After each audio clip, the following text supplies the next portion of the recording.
This is the ninth collection of UFO files to arrive at the National Archives in Kew, and this consists of 25 separate files and somewhere around 7,000 pages of information. So the papers that have been released today talk about the motives behind the intelligence study that was carried out. And what kind of things do they reveal? Well, the intelligence officer was really keen to have this study commissioned. There's some very interesting papers in the policy file from 1993 where he is briefing on the subject, and he's saying it's not because he talks to little green men every night, it's just that he thinks that this is a subject that the DIS and the MOD should take seriously because no study had ever been conducted. And during his brief, he lists a number of possibilities about what UFOs could actually be, and one of them is mass hallucinations, and he says that we can rule that out. Some of them are hoaxes. He says there's a lot of nonsense that's written about the subject, but despite that, there's still a hard core of sightings by credible observers such as military pilots, air traffic controllers, police officers, that kind of thing. And he says one of the possibilities is that some of these sightings could have been caused by secret aircraft, black project aircraft, perhaps piloted by the Americans or even by the Russians or Chinese. It can't be ruled out. And he then goes into all the possible natural explanations such as clouds and ball lightning and meteors, and he has to consider the possibility that some of them could be extraterrestrial life forms, and he says that that's possible, but there's no direct evidence. Now, if any of those possibilities, such as the extraterrestrial or the Black Project aircraft, were true, there are implications for national security. And he says that the national security implications are considerable because we have many reports of strange objects in the sky, and we've never investigated them. If they are American, then there's probably no threat to national security, although it would be most alarming if they were flying around without clearance in our airspace. If the aircraft were Russian or Chinese, then there would be a threat to national security, and we would urgently need to establish the nature of the craft and its capabilities. And then he turns to the possibility that they could be alien or extraterrestrial. And he says that if the sightings are of devices not of the Earth, then their purpose needs to be established as a matter of priority. And he says that there's been no apparent hostile intent, but the other possibilities are military reconnaissance, scientific, or perhaps even tourism. That they're coming here as we would go, to another country or to visit a national park. They're coming across the universe to visit us.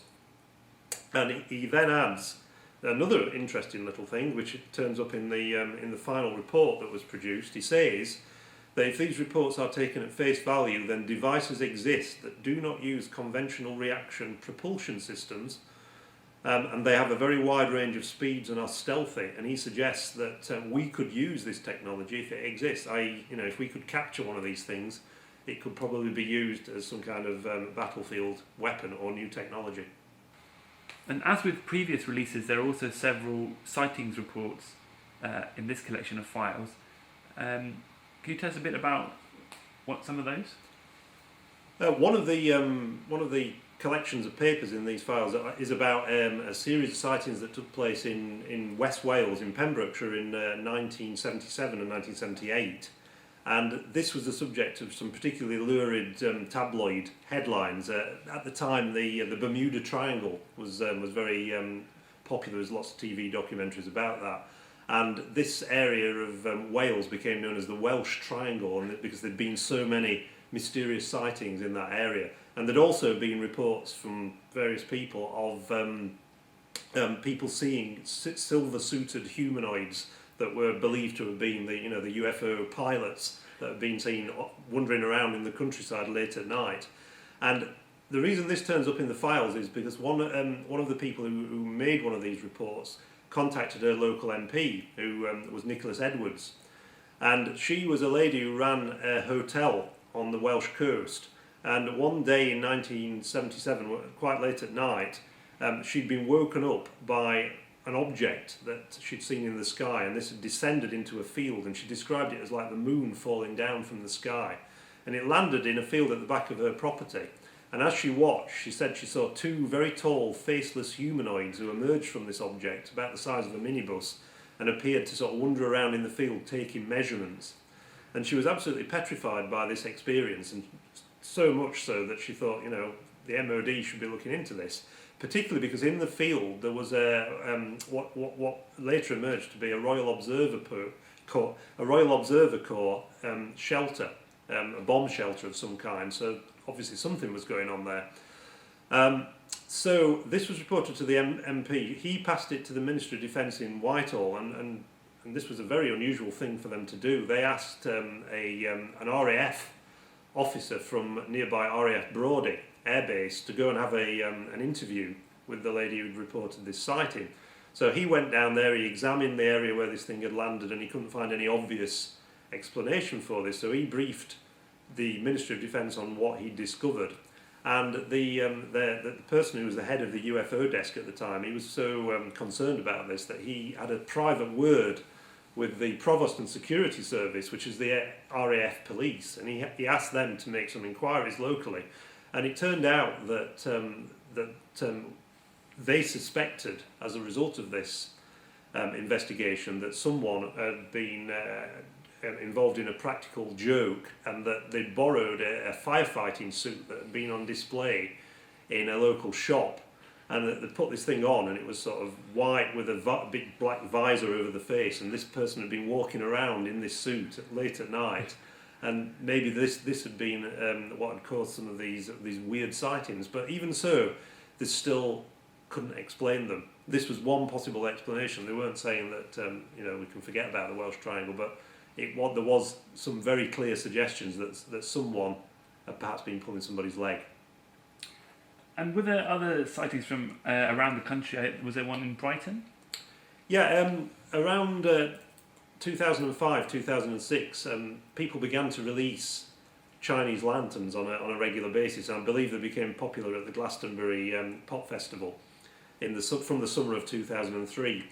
And lots of people hadn't seen these things in the sky before. So when people started reporting fleets of lights, revolving lights that appeared to be moving in formation, some people became very worried about it. And there's one report in the file from 2005 where a lady from Brighton had seen a group of these objects in the sky. And she'd rung the MOD to report this, and she was absolutely petrified, and she was asking for an explanation. She was saying all her friends were really worried about what they'd seen in the sky. And looking at it now, looking at the details of the sighting, there's an orange light that was revolving. Very good description of what we now know to be Chinese lanterns. But it shows that it's quite possible to have an experience of one of these things and actually believe it's something really extraordinary, when really it's just a hot air balloon lit by a candle. One of the documents in the policy file is quite interesting. This was drawn up by an intelligence officer in 1978, and this was in preparation for the House of Lords debate on UFOs that happened early in the following year. And basically the Ministry of Defence asked all their scientific advisors for advice on what to say in this debate, and this intelligence officer came back, and he was talking about the possibility of visits to Earth by extraterrestrials. And he said one point that should be made is that if there were extraterrestrial space activity by other civilizations, then one would have expected some of the intensive radio listening searches carried out by reputable scientific organizations in America, for instance, to have intercepted some of the transmissions between spacecraft or between spacecraft and their original base. But as far as he was aware, nothing yet had been intercepted that was acceptable by reputable scientists as being evidence of alien intelligences. And since radio communication is somewhat cheaper than space travel, one would have expected rather more radio communication than actual visits. He then goes on to say that another good argument against the extraterrestrial origin for UFOs is as follows. Recent American and Soviet space probes rule out the possibility of intelligent life elsewhere in the solar system. So he says that if UFOs are alien in origin, they must have come from outside our solar system.